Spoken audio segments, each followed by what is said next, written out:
आज हम बात करने वाले हैं गुड्स एंड सर्विसेज टैक्स यानी जीएसटी के एक बहुत ही खास पहलू के बारे में, विशेष श्रेणी के राज्य।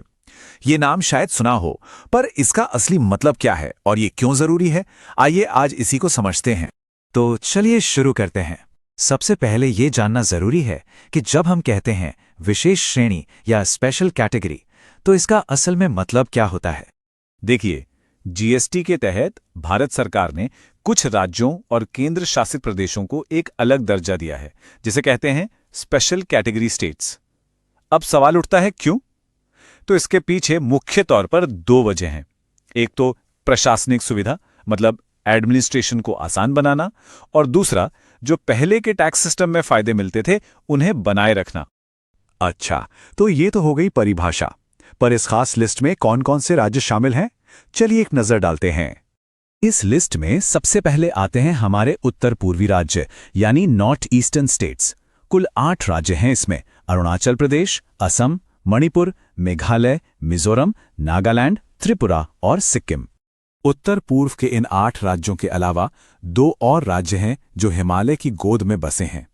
ये हैं हिमाचल प्रदेश और उत्तराखंड। लेकिन रुकिए, कहानी यहीं खत्म नहीं होती। इस लिस्ट में एक बहुत ही खास और कह सकते हैं अनोखा मामला है जम्मू और कश्मीर का। जम्मू और कश्मीर की स्थिति को समझना थोड़ा जरूरी है। देखिए, पहले तो इसे भी एक स्पेशल कैटेगरी स्टेट ही माना जाता था, लेकिन 2019 में जब इसका पुनर्गठन हुआ तो ये एक केंद्र शासित प्रदेश बन गया। पर दिलचस्प बात यह है कि जीएसटी के कुछ प्रावधानों में इसे अब भी वैसे ही फायदे दिए जाते हैं जैसे पहले मिलते थे। तो हमने जान लिया कि ये राज्य कौन से हैं, इनकी परिभाषा क्या है, पर सबसे बड़ा सवाल कि ये सब इतना जरूरी क्यों है, इस दर्जे का असल में क्या फायदा होता है। चलिए अब इसके प्रैक्टिकल असर को समझते हैं। सबसे बड़ा और पहला फायदा है जीएसटी रजिस्ट्रेशन की लिमिट में। देखिए, जहां सामान्य राज्यों में सामान के लिए ये लिमिट 40 लाख रुपए है, वहीं इन स्पेशल कैटेगरी स्टेट्स में ये सिर्फ 20 लाख रुपए है। सोचिए, इससे वहां के छोटे कारोबारियों को कितनी बड़ी राहत मिलती होगी। दूसरा बड़ा फायदा मिलता है कॉम्पोजिशन स्कीम की पात्रता में। अब ये कॉम्पोजिशन स्कीम क्या है? ये असल में छोटे टैक्स पेयर्स के लिए जीएसटी फाइलिंग का एक बहुत ही आसान तरीका है। तो इन राज्यों के कारोबारियों को इस स्कीम के लिए योग्य होने में भी विशेष छूट मिलती है, जिससे उनका काम आसान हो जाता है। और तीसरा कारण जो बहुत ही प्रैक्टिकल है, वो है एडमिनिस्ट्रेटिव आसानी। इन राज्यों में से कई का इलाका पहाड़ी और दुर्गम है। वहां बिजनेस करना, टैक्स का हिसाब किताब रखना सब थोड़ा मुश्किल होता है।